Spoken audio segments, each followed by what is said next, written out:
to be fortunate in the opportunities presented to you. That's your fortune cookie. Ooh, I almost spilled my coffee. Oh, there was almost tragedy right there. Okay, so I've been playing with the little chords and stuff and the adjustments, the settings on the audio, and it's no different than it was before, but it did clean up the audio in the first test I did, so we'll have to see if it works. And I was able to do monitor capture, so it's something glitchy going on here, I think, that's causing some of the audio cutout.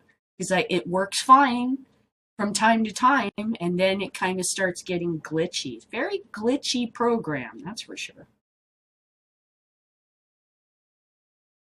Hello, and welcome to Thursday's edition of Wake and Bake News. And I'm your host, Shampoo VTA. Babbling a little bit too much. All right. So I have so little here with the combination of garden trimming, bud, and what I have left there that it's really not worth showing you, but it's certainly smokable. And I'm hoping to re-up today. Cross our fingers. Seeds were found. Good. Actually, I was trying to seed my plants. Trying to get generate some new genetics, I guess, is what I'm trying to say. Oop. Alrighty, load this up. Got a strange story today. Got a kind of an annoying story about Ohio today. And an annoying story about the fair in Colorado. Last year they had a marijuana pavilion. And, well, I'll get into the story, but I guess there was a lawsuit because somebody said they were serving marijuana brownies, which is probably not true.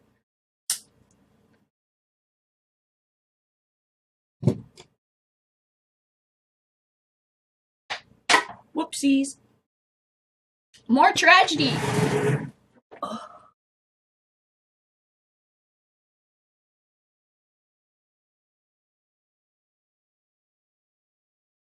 Take this hit again.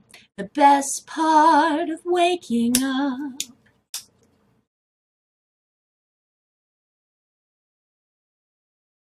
Marijuana in your bowl.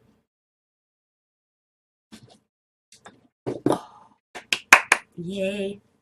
Oh, it was hard saving that bowl for the show. Hopefully it lasts and the show doesn't crash on me. Alrighty, so let's get to the news before it does. Squish this down, get rid of our music. To the news. Put that over here because I'll be using that. Didn't they have a neat world's first pot pavilion? Probably not the last either.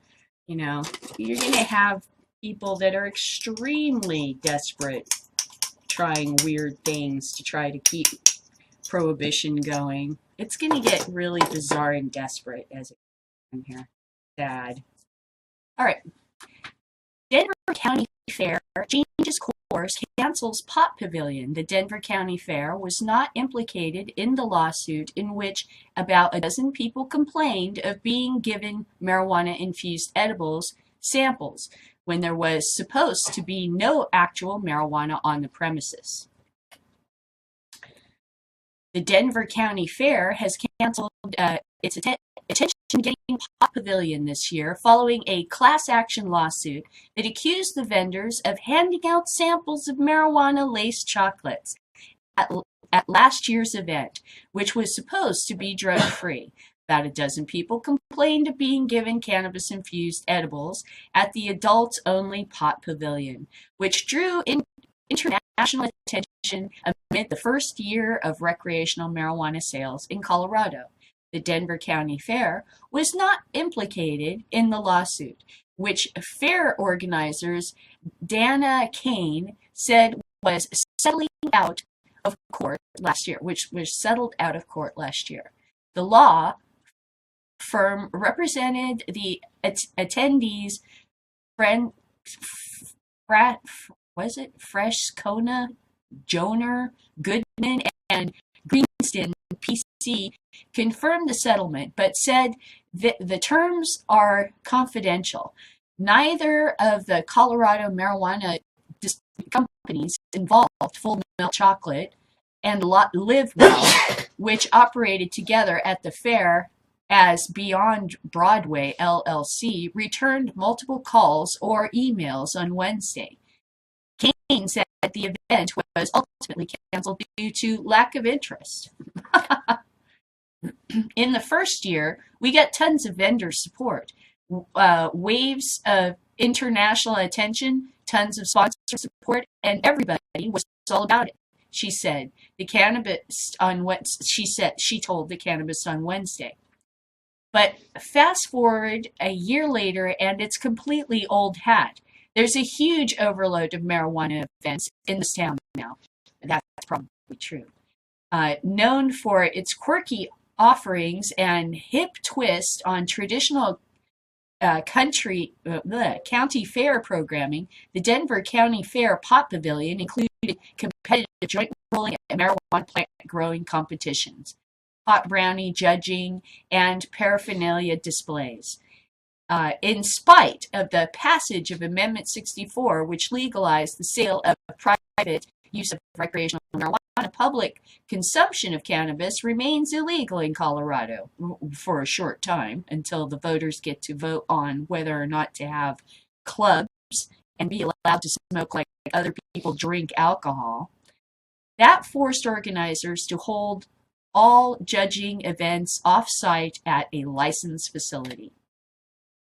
The fact that we even got the National Western Complex where the fair was held to agree was a miracle. So we had to promise them there would be no pot consumption, Kane said. But we would have liked to have had a VIP smoking lounge in the Coors Art Gallery room with tons of ventilation and heavy monitoring, of course, where vendors could do presentations and sample out some product. We just never got to that point. Kane said it may seem odd to hold a marijuana-themed event without any actual marijuana, but that was not the sole reason for retiring the Pot Pavilion. We never wanted to be the Cannabis Cup, Kane said, referring to High Times Magazine annual marijuana competition and industry festival. We're the Denver County Fair, so we're celebrating everything that's unique about Denver, and last year that was definitely marijuana. I don't think I need to finish, but yeah, I understand their reasons for not having it. I mean, it's true. They're like marijuana events popping up all over the place. And even in Canada, they were saying that, they're having so many events now that it's hard to get vendors to appear at all of them. They can't help to pay for all of these different events. So they've already committed to some. They can't, when others come along, they're like, oh, we'd love to do that, but we just used our resources on this. So that totally makes sense, especially if it's going to be a county fair where it's going to be iffy. If you set up a booth, somebody's going to try to sue you for handing out pot brownies or something. I totally understand wanting to avoid that kind of situation.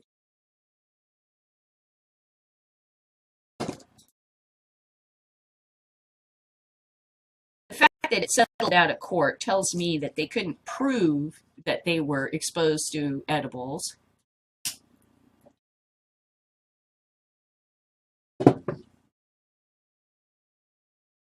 It sounds like they can do PR damage, public relations damage. Oh, the marijuana is nice. It is nice to smoke.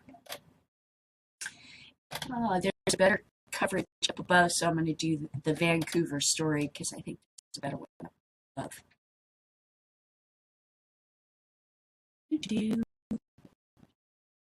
That guy's the hilarious giant joint.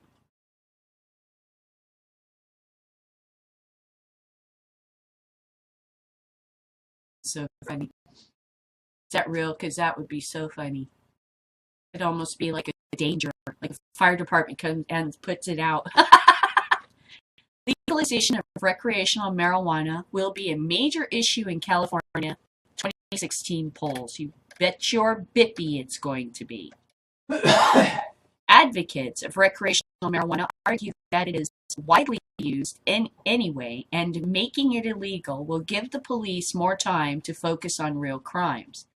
Leading to the United States election in 2016, candidates for senators and congressmen or women in California will have to make a stand on whether he or she is a proponent of regulation marijuana or against it. If a survey on presidential contenders is anything to go by, cannabis is polling better than any of the leading aspirants. Oh, I'm so lucky I figured out that word aspirant. Honey, could you hand me an aspirant? I have a headache. Aspirant, okay. Ballot initiatives are currently being rewarded for inclusion in the primary and general elections of the 2016. Pro-marijuana groups and organizations who filed them were emboldened by their success on ballot measures on the plant's legalization in the states of Alaska, Oregon, and Washington, D.C. To date, only the state of Washington, Alaska, and Colorado have allowed the use of recreational marijuana. 4 ballot initiatives are now in the office of the California Secretary of State. The California Marijuana Legislation Initiative for the legalization of recreational marijuana may be on the 2016 general election in November. It is led by the Marijuana Policy Project, MPP, of which Lieutenant Governor Gavin Newsom, a 2018 candidate for governor, is a supporter. 4 other initiatives are pending review. In 2014, 4 measures amid the regulate and legalize the sale and use of pot were filed in California, but none made it to the ballot. Well, there was a ton more than that. They were withdrawn because they wanted to wait until the presidential election, because the debate was back then that if it's not a general election, you can't get the youth out and you take a chance of your initiative failing. So they didn't want to face another Prop 19. So they pulled them out, which I didn't agree with. I think we were ready to go last year. I really do. This year, oh my God. Oh, you have no idea. Oh, you have no idea how badly we want this now. While Democrats have already included marijuana legislation in their party platform, it still remains a tricky issue for Republicans. Pew Research Center surveys show that only 39% of Republicans are in favor of legalizing marijuana, as opposed to 59% of Democrats. But with 65% of voters and majority of millennials supporting marijuana use, the GOP will have to rethink their position if they hope to garner the votes for pot proponents. Let's see. In a survey done by Public Policy Initiative of California in March 2015, 55% of voters support marijuana legalization, but there is still a chance that the initiatives will not pass the primary election on June 7th. According to David Kopel of the Cato Institute, conservatives are the core voting base in the primary, and marijuana use is still tobacco for them. Advocates of recreational marijuana argue that it is widely used anyway and makes it legal, making it it legal will give the police more time to focus on real crimes. It will boost the economy through increased revenues and more taxes and discourage underground trade. Cannabis is not addicting and is safer than alcohol. Hence, its sale and consumption will be open to the public like alcohol. Opponents of the measure fear the increase of social costs. Frequent use can lead to addiction. The altered mental activity. I mean, it's just like that. That comes from smoking marijuana that I can't even read it. It's so ridiculous. In Colorado, where personal use is permitted, 12% of DUI cases were attributed to marijuana use. 12%. Gee, could you find a number lower?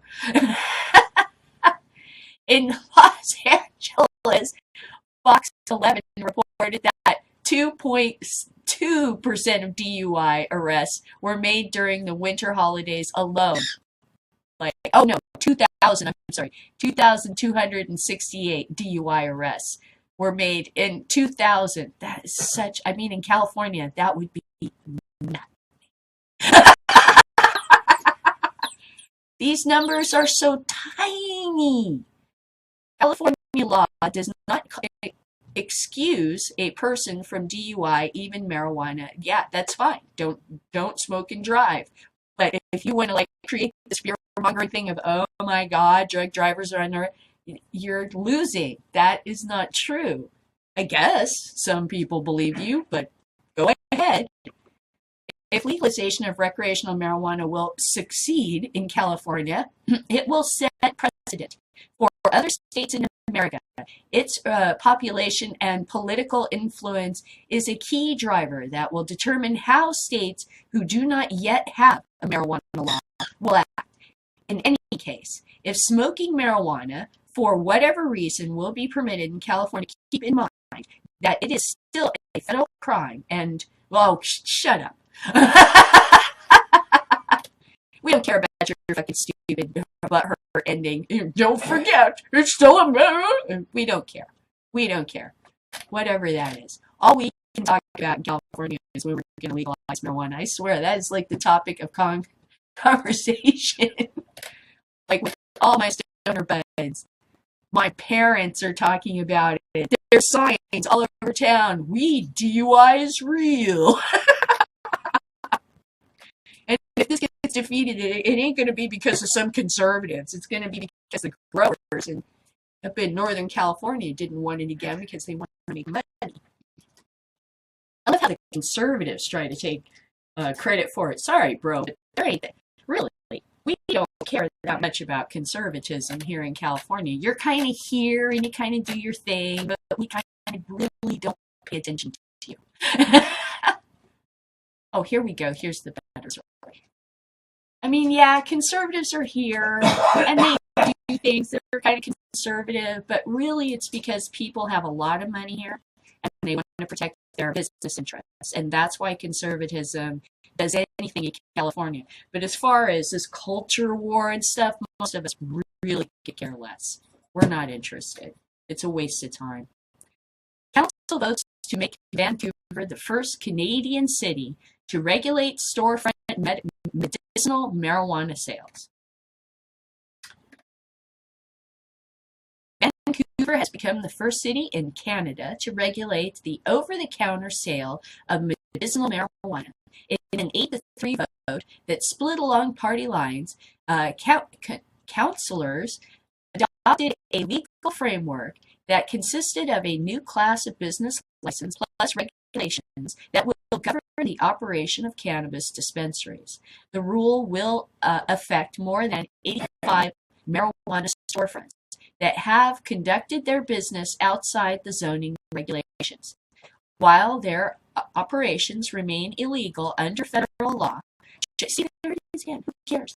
Shop owners will not have to adhere to city bylaws that address matters such as where cannabis stores can set up and what sorts of products they can sell.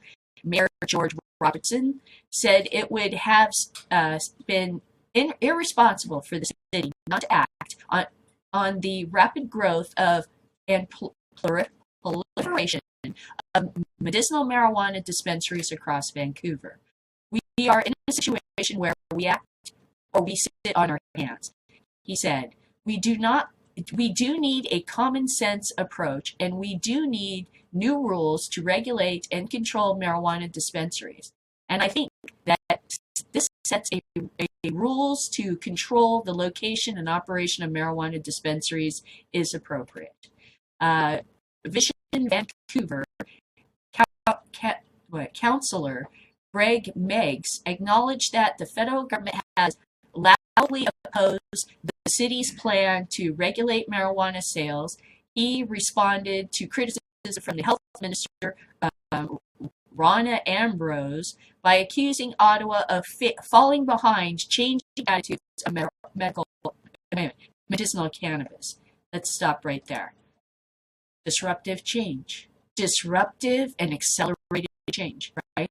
The more we learn about technology, the faster our discoveries create new questions, which create new discoveries, and then they tell two friends, and then they tell two friends, and so on, right? Haven't I talked about accelerated and disruptive change?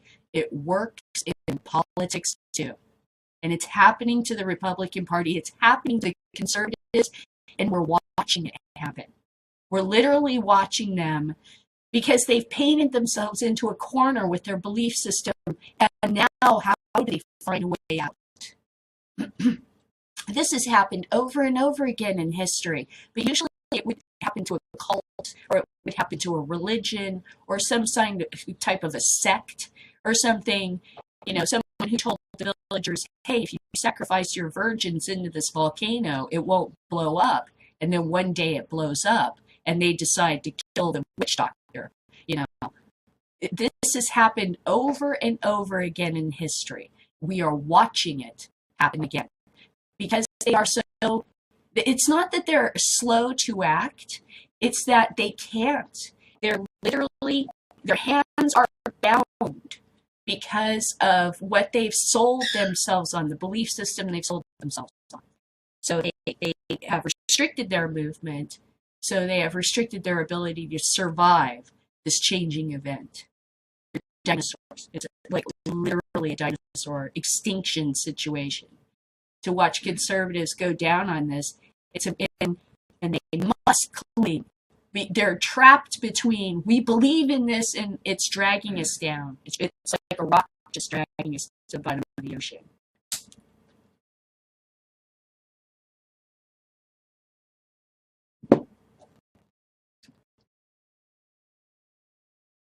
I think these kind of events are super important. It's super important to pay attention to behaviors, what their behavior's like, what it is that caused them to move towards this behavior. It's probably lobbyists, probably money and lobbyists, but also the conviction that they have in their own belief system can be self-destructive when it's wrong.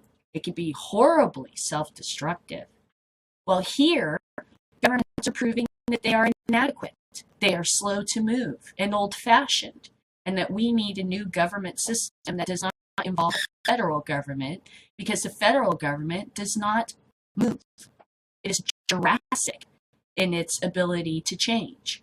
It is slow, and we need something faster than that, especially in a world filled with technology and computers and instantaneous communication where you can vote for people on your phone. We don't need these guys lumbering along like Brontosaurus Rex, We need something faster, bro. So here I just wanted to stop at that paragraph to talk about how this is another example of how this sort of political change is rocking the foundation of federal governments, even though the federal government is trying to say, nothing to see here, just keep moving on. That's not true. They're getting they're being schooled, and they may act as though they're in this position of power and everything, but the truth is that the justification for their existence crumbles underneath them more and more every year, and faster and faster. And you're going to see kind of a desperation coming out of them, if they can't figure out what to do. Vision Vancouver Councillor Greg Meggs acknowledged that the federal government has loudly opposed the city's plan to regulate marijuana sales. Yes, and I went into Ambrose. Wake up, Meggs said. You are completely out of touch with the realities of the ground. The policies that are advocating are backwards and destructive. Well, and not just backwards and destructive for us or for your country, but for your belief system will be crushed. If it is found to be illogical, it will be crushed. I mean, it's happened before in history. How many other belief systems do we not assign ourselves to because they were proven to be utterly false? You are endangering your position by not quickly moving to change as the battlefield changes before you.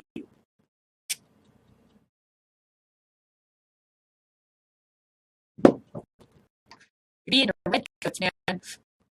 We're out here in the bushes with our rifles and our coonskin caps, and you're out there in red jackets marching in a line. It's not good. It's not a good idea. I'm just telling you. This guy's absolutely right. This Ambrose lady, she's out of touch. She's probably also bought and paid for. At the same time, Meggs used similarly strong rhetoric to chastise dispensary operators for what he criticized as tone-deaf conduct that was not considerate of the community in which they operate. Well said. Well, yes, I would agree that maybe they're, bacchanalia to some degree. It's more like a no kind of a thing, not really anger. Vision Vancouver councillor Greg Meggs acknowledges that the federal government has loudly opposed the city's plan to regulate marijuana sales. He responded to criticism from Health Minister. Oh, I read that like 3 times now. I'm so stupid. Pan down, Kelly. Okay. How many times are you going to read that? I am pleased that there are measures in this bylaw to give the police strength and oversight of these dispensaries. Mission Vancouver councillor Carrie Jang similarly blamed the proliferation of cannabis storefronts on what he characterized as the federal government's failure to address the matter. He stressed the city is not seeking to regulate the sale or consumption of marijuana, but rather is using bylaws to set rules for land use and business operations. Reality is here, he said. We, as a city council, must do something for our city, and that is these bylaws. I think they are a common sense approach. They are a public health approach to deal with the issue. So I won't read it all because I'll just end up reading things over and over again. But it's really exciting that Vancouver took a step forward. I know not everybody was excited about this. I know that some people were suspicious of this move. Who can blame them after years of prohibition? You get a little bit edgy, get a little bit worked up. Oh, here's a funny one.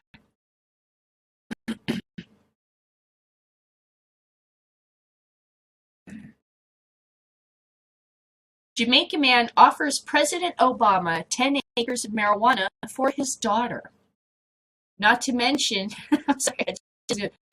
not to be outdone by Keenan lawyer who offered President Obama 50 cows among other livestock for his daughter. Malia's arm in marriage, a Jamaican farmer, has upped the ante and is offering President Obama 10 acres of marijuana. Unlike the Kenyan, the Jamaican farmer does not want Malaya for his wife. He wants her to be his daughter-in-law. Roy Chambers of St. James, Jamaica, says he believes Malaya and his 1-year-old son would make a perfect couple and have a perfect family. What? My marijuana farm is the most valuable possession But I'm willing to give it to President Obama in exchange for his beautiful daughter to marry my son, said Mr. Chambers. I tried to approach President Obama with my offer while he was in Jamaica a few months ago, but the security prevented me. I have sent him a regular mail to the White House and also an email, so I hope he will reply soon. He continued. Wow. Really, I'm worth a field of marijuana. You should be honored, young lady. This is the most valuable thing I own. You should be honored. Oh, get out of here. That's hilarious. Like people that still live in a time of dowries, whatever. Okay, White House eases restrictions on marijuana research. We already know that. Senate tells. Okay, this one.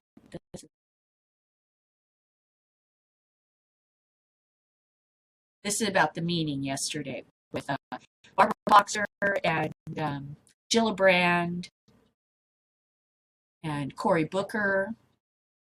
No, where are we? Sorry. Where are we? Hello. Where's the story? What are these? What, you lied about having a story? You had a story. What in the blue blazes? Okay, that's weird. Anyway, so here's the video. I'll do the video link and not whatever that was. And this really shows, there's all this news coming out that a study shows that marijuana has a less effect, blah, blah, blah. That's mostly what the people that are against legalizing marijuana said during this meeting, is really what's going on. This is their attempt to, holy crap, they're throwing everything except the kitchen sink at it now. Because now Barbara Boxer is on this, or I'm not Barbara Boxer, sorry. Yeah, is it Barbara Boxer? No, Dianne Feinstein. I'm sorry. Dianne Feinstein is on this committee, and she's trying to kind of like be there about CBD and everything. And you could see that Kevin Sabat was like shaking his head at her. He was like having a conniption.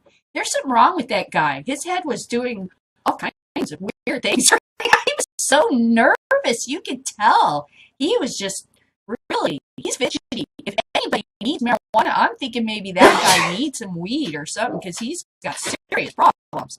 Anyway, he was shaking his head and smiling and stuff at her and trying to like get her on their side, you know. So now it's going to be Gillibrand and Cory Booker, basically, along with these older people that have been against marijuana, that are now kind of grudgingly halfway kind of getting towards it. And these guys are hoping that them being on the board is going to help them.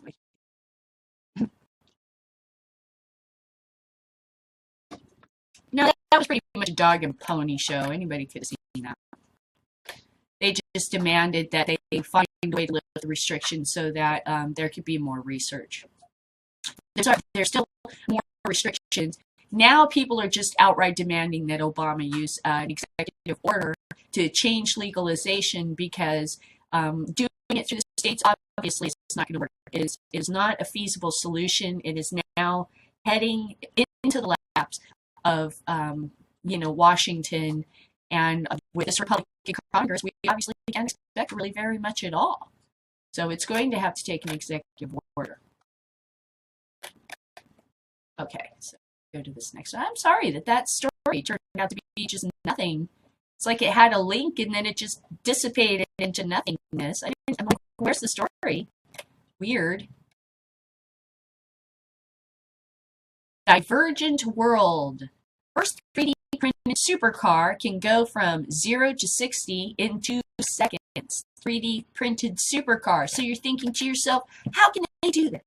Well, I'll tell you. They can do it because they put a gel in between the motor parts, and they can print all the individual motor parts as an entire motor all at once. It's amazing. Okay, at least they will be able to do that.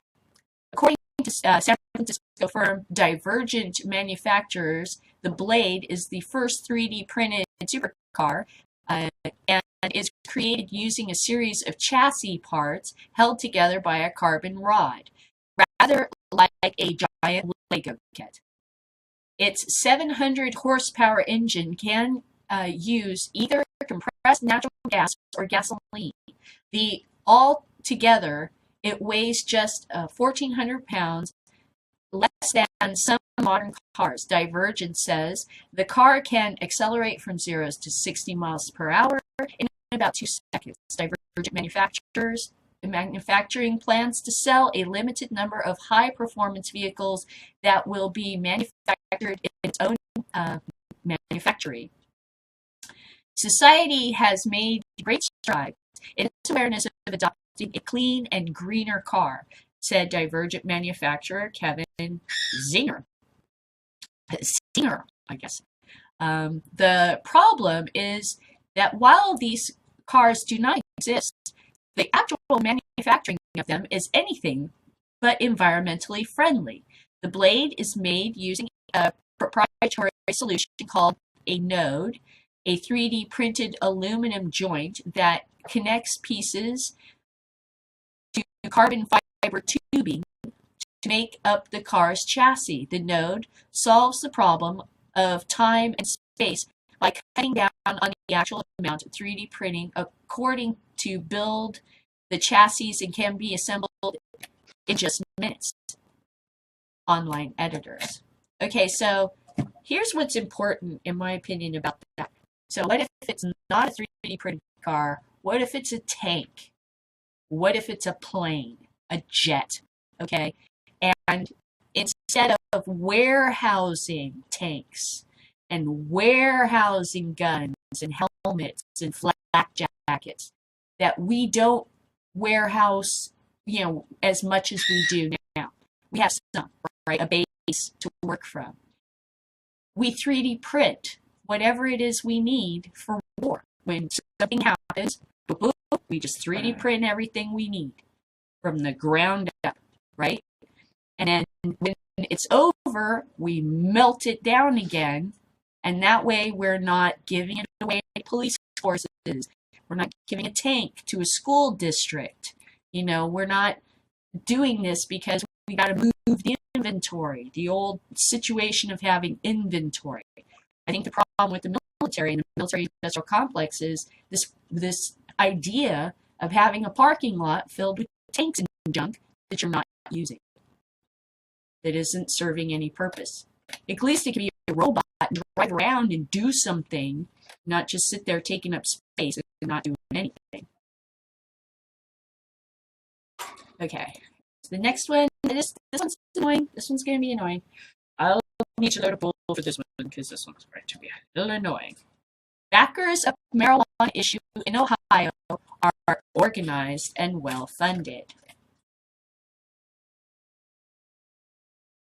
Leading up to the November ballot box, a showdown over marijuana legalization, Responsible Ohio is suited up on the field and has lots of strength on the bench.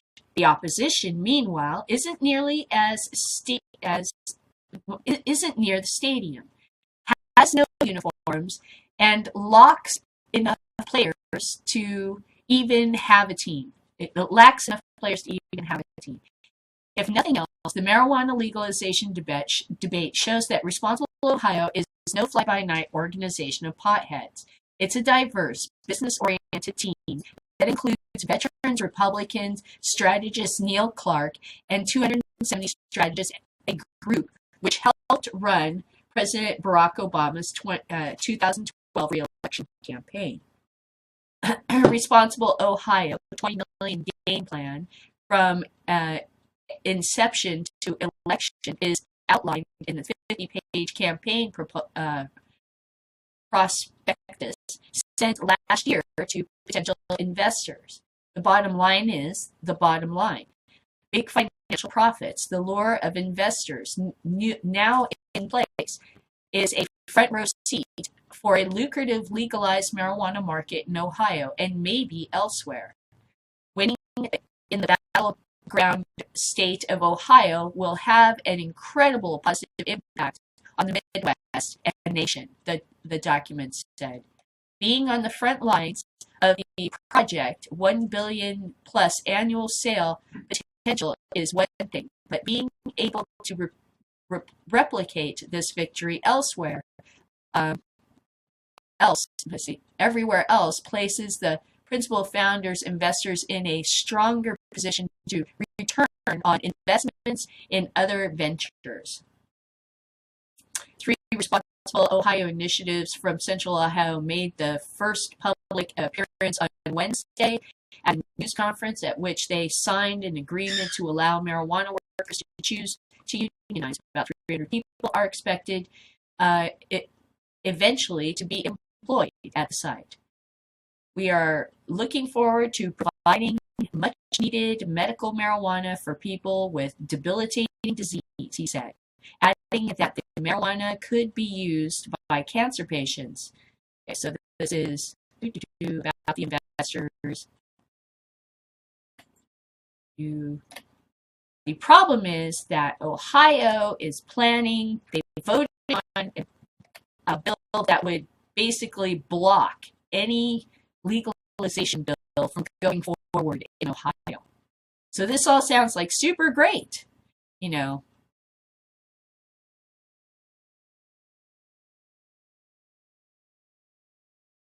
Yeah, here it is. State lawmakers, meanwhile, are working on an anti-monopoly constitutional amendment which they hope, if passed in November, would undercut marijuana legalization. Responsible Ohio is expected to file a petition July 1st with more than double the 305,000 signatures of registered voters needed to get on the November 3rd ballot as a constitutional amendment. While Secretary of State John Husted raised concerns last week about some potential fraudulent voter registration forms to be submitted with the petition, the issue is almost certain to have significant signatures to reach the ballot this fall. If approved by voters, the proposal would legalize sale of marijuana for personal and medical use, placing exclusive rights in the hands of 10 investment groups to establish grower sites around the state, including 3 in Central Ohio. So this all sounds super, super exciting, but please do remember that their legislation is desperately trying to find a way to block this. You know, they're desperately trying to vote in this thing, this monopoly thing that would block it.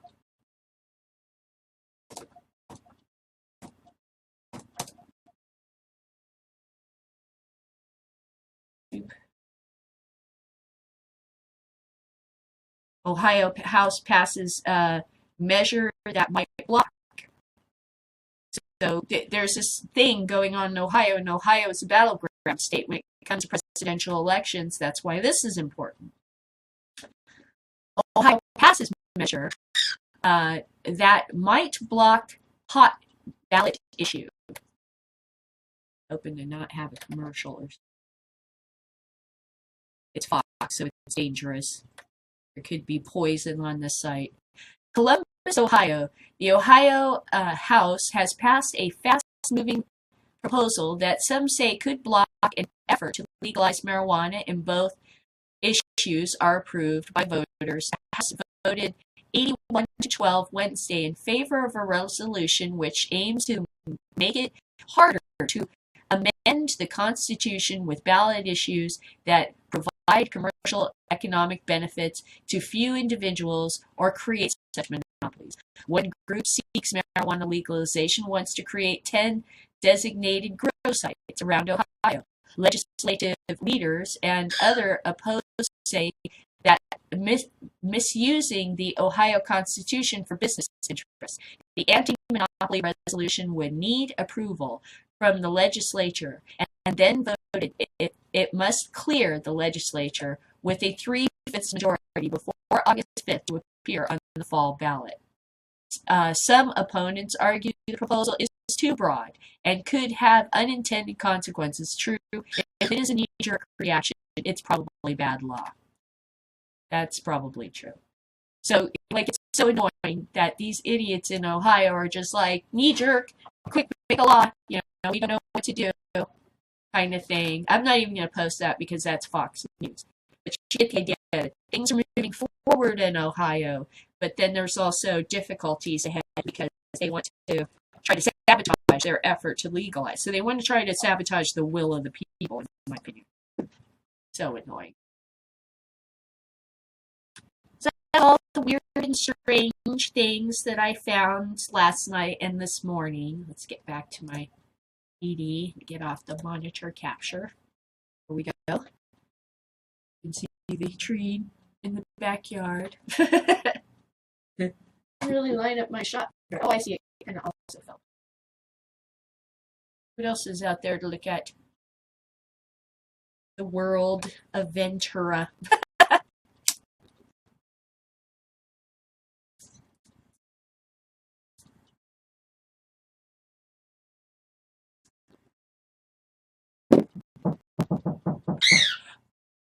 So I'd like to thank you for joining me for this episode of Wake and Bake News.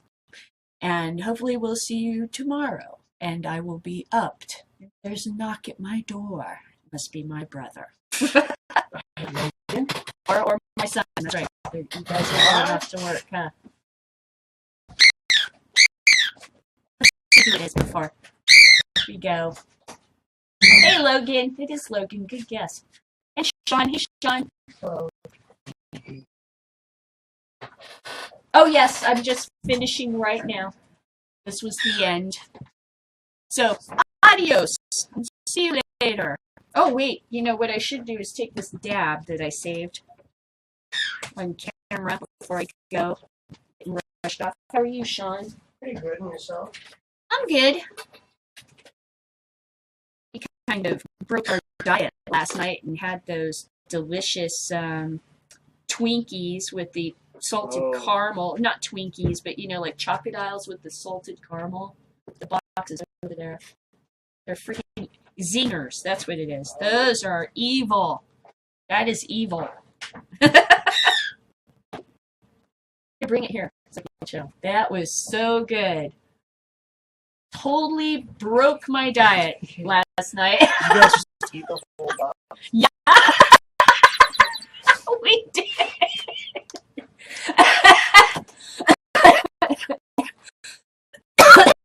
I'm going to have to do a lot of running in the next couple of days. Yep, it was dang. It's got like little chunky pieces of salt underneath here. That's so good. Oh my God. Yes, we were bad last night. Bad. Ah, cool. Oh, cool. It's on the table right now. People dying. Oh, yeah. Yeah. No, the specific charity has or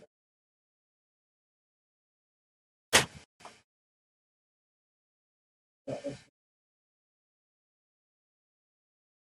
So I have a feeling you guys were expecting us to go do this site today, right? We were wondering if it was either this day or... Yeah, I'm sorry that...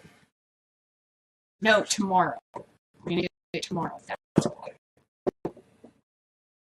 Because today we got to go and... I'm leaving the camera on.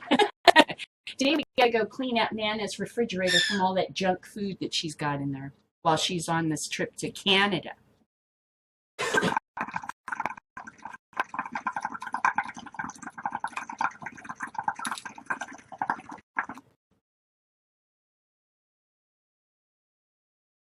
You're welcome to go with us.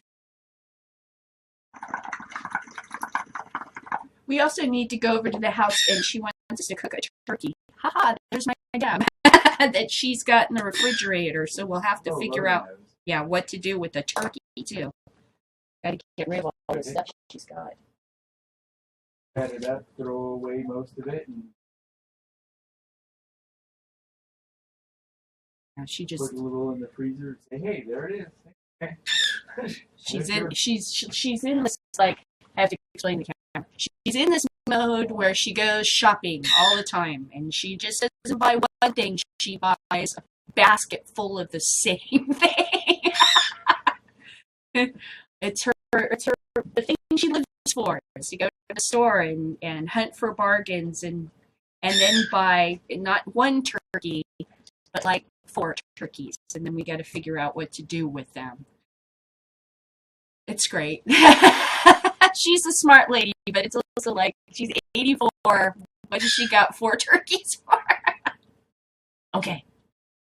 That's family business. All right. So thank you for joining me for this episode of Wake and Bake News, and see you tomorrow for Friday, where I hope to be re-upped. We'll have to see. Cross your fingers for me. Adios.